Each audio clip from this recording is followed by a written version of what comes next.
Margot felt quite exquisite as she dipped her fries in mayo, gracefully extending her pinky to the sky. See, she had just saved by getting Cox Mobile for her family. Yes, more lines, more savings, Margot. Brilliant. She finished her cherry slush drink with a triumphant... Exquisite indeed. Visit a Cox store and pay as low as $30 a line for 4 or more unlimited lines. 4 lines required for $30 per line price, max of 5 lines. Prices exclude taxes, device activation and other fees and charges. Other restrictions apply. Margot beamed proudly, sipping her cherry slush drink. She just added more lines to her Cox Mobile plan and saved, making her feel exquisite. Visit a Cox store today. Prices exclude taxes, device activation and other fees and charges. Other terms and conditions apply.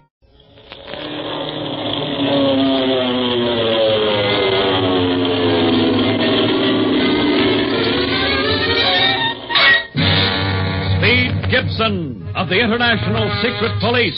Ceiling zero, ceiling zero, ceiling zero, ceiling zero.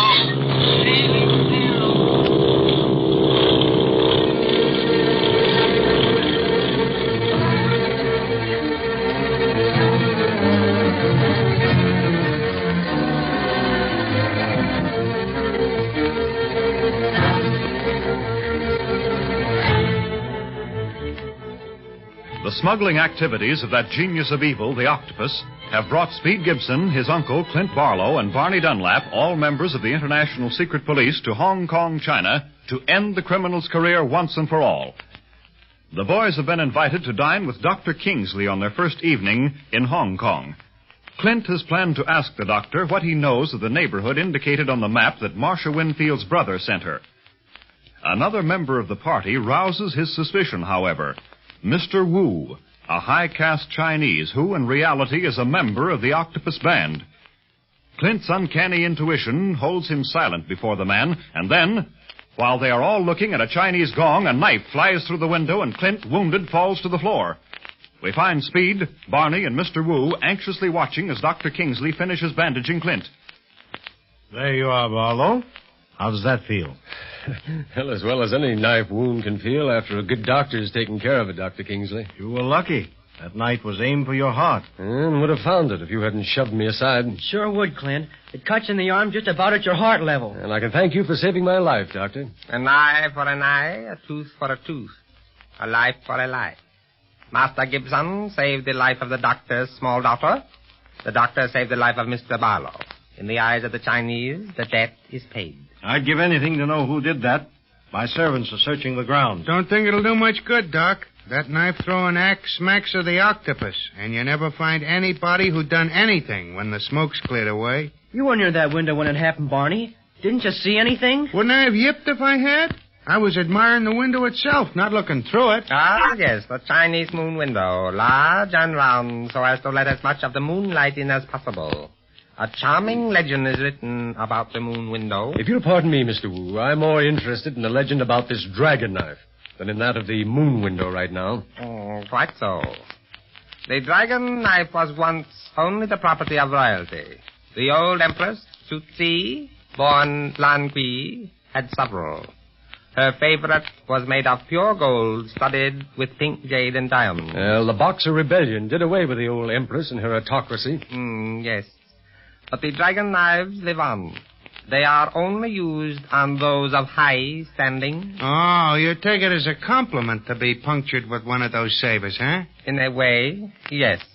It is an honorable death. Well, I don't see anything honorable about a knife being thrown from the dark.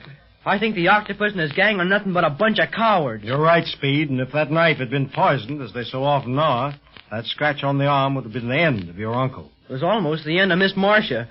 She just about fainted when she saw Clint go down. Yeah, it's too bad she and Jean had to see that. You did the right thing and sent him to Jean's room while you bandaged Clint up, Doc. It's a bad business. I spoke to Miss Winfield about staying on as Jean's governess, but she said that she had business to attend to elsewhere. I don't like to see her going about China alone, not with this Octopus organization at work. Yes, it would be better if she stayed here with Jean for the time being. And what are you going to do, Mr. Barlow? Do? In regard to this octopus? Mr. Wu, I haven't the slightest idea. I believe the hour is growing late. I had best be going. May I drive you and your friends to your hotel, Mr. Barlow? No, thank you. I've already arranged with the rickshaw boy to pick us up here, Mr. Wu. Very well. I shall look forward to our meeting again very soon. Well, I'll see you to the door, Mr. Wu. Thank you, Thank Thank you so much, Dr. What do you think, Clint? I know the octopus isn't wasting any time in trying to get me out of the way. Are you going to cable the chief? No. Not until we talk to our tea merchant tomorrow morning. By the way, why did you tell Wu we had a rickshaw boy calling for us? That's not true because we didn't know when we'd leave. I told Mr. Wu that because, first, I didn't want him to know at what hotel we were staying.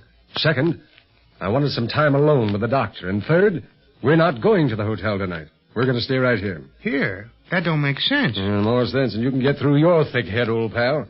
I've got a hunch that whoever threw that dragon knife is waiting somewhere along the Langsu Road with some other assassins. Suffering wang doodles. Gee whiz. Exactly. And now, as soon as the doctor returns, I'm going to show him our map and see if he recognizes any of the streets marked. The octopus isn't wasting any time. Neither will we.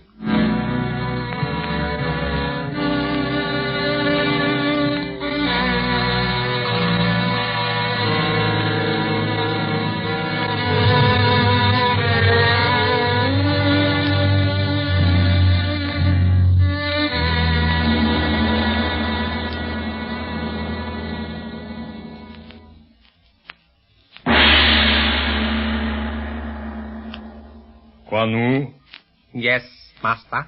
what is your report? I have just come from the home of Dr. Kingsley. The dragon knife failed. Must I do such work myself? Can I not trust my operators anymore? Has this Clint Barlow cast a spell upon them? It was purely fate, Master. Had the doctor not seen the knife and pushed Barlow aside and to the floor, your plan would have succeeded. The doctor? What of the knife thrower? He and 4 others are waiting Barlow and the other 2 in the shadows of Langsu Road. I asked Barlow if I might drive them to their hotel, but he refused, saying that their rickshaw boy was calling later. They will not get past our men. And the Winfield girl? The doctor wanted her to stay on at his home as governess for the child, but she has refused. She said she had business elsewhere. I will not tolerate her interference. I know what men will do, but women, never. She must be removed. Yes, Master. But I shall attend to her later. Just now, since you have brought me so much information, Quan Wu, I shall retaliate. The octopus should tell you some things you do not appear to know. I listen, Master. I have information that Clint Barlow, Speed Gibson, and Barney Dunlap are not staying at Fowler House as you thought. No, but they led me to think that they would. May I remind you, Wu, that you are not dealing with ordinary detectives. The International Secret Police do not take kindly to suggestions from strangers. I begin to understand. They are staying at the Golden Lotus. The Golden Lotus? I have sent operators to the hotel to await their coming. But this does not satisfy me. I know Clint Barlow too well to think that he is missing anything that is going on. What do you mean, Master? As you know, that shipment of slaves from Hong Chow is coming down the Siang River tomorrow night. I want nothing to interfere with their transfer to the freighter here at Hong Kong. Nothing will, Master. They are coming on a flower boat. No one will dream, seeing dancing girls and blossoms above, that slaves are below the deck. Perhaps. But I will make sure that no one will dream anything. Not only will my men go to the Golden Lotus tonight, but await the coming of the secret police. But I am sending some to Dr. Kingsley's home, just in case Barlow decides to spend the night there.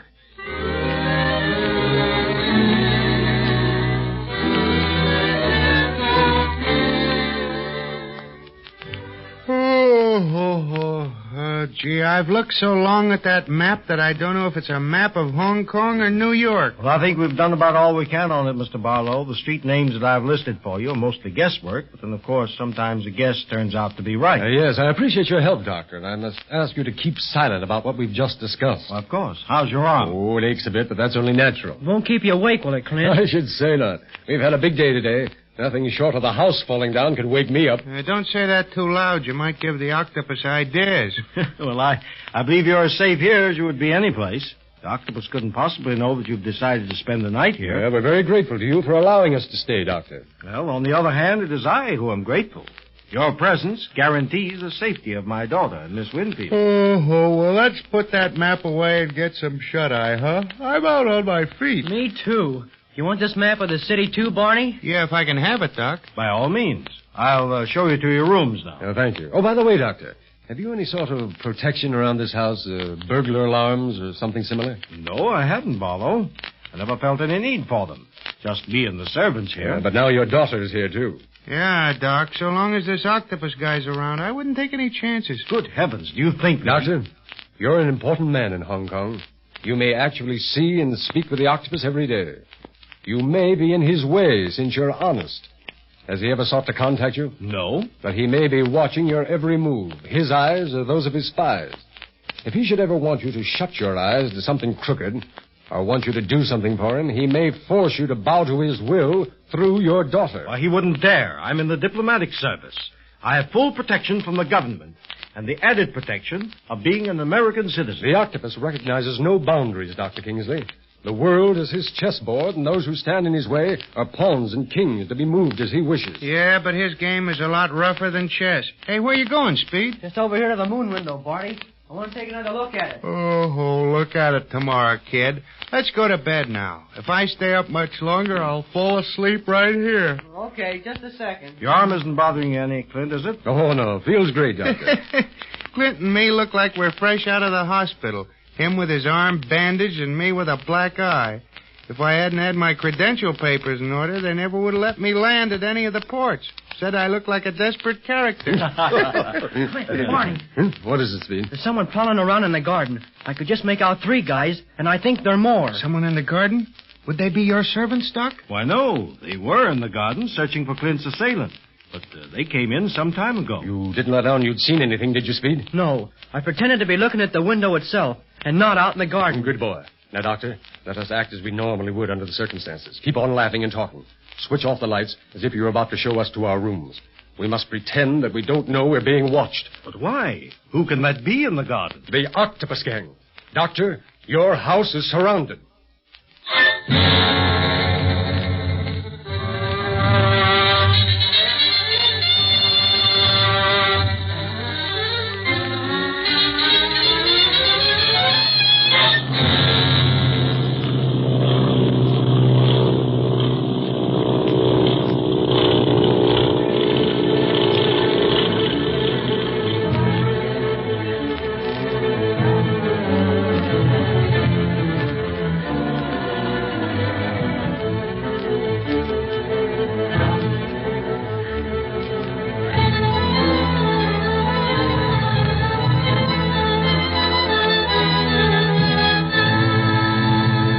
If you're a Kia K5 GT and Kia Forte GT owner, this is your reminder to breathe. See that sophisticated interior? Enjoy those sensations. And now, imagine how you look from the outside, and that speed that only a Kia GT sedan can give you. Sorry, I can't help but get excited. For those lives full of thrilling emotions, the all-powerful, all-fun Kia GT sedans. Kia. Movement that inspires. Limited inventory available. Call 800-333-4KIA for details. Always drive safely. Hey guys, it is Ryan. I'm not sure if you know this about me, but I'm a bit of a fun fanatic when I can. I like to work, but I like fun too. It's a thing. And now the truth is out there. I can tell you about my favorite place to have fun. Chumba Casino. They have hundreds of social casino style games to choose from with new games released each week. You can play for free anytime, anywhere. And each day brings a new chance to collect daily bonuses. So join me in the fun. Sign up now at ChumbaCasino.com. No purchase necessary. VGW Group. Void where prohibited by law. See terms and conditions. 18+.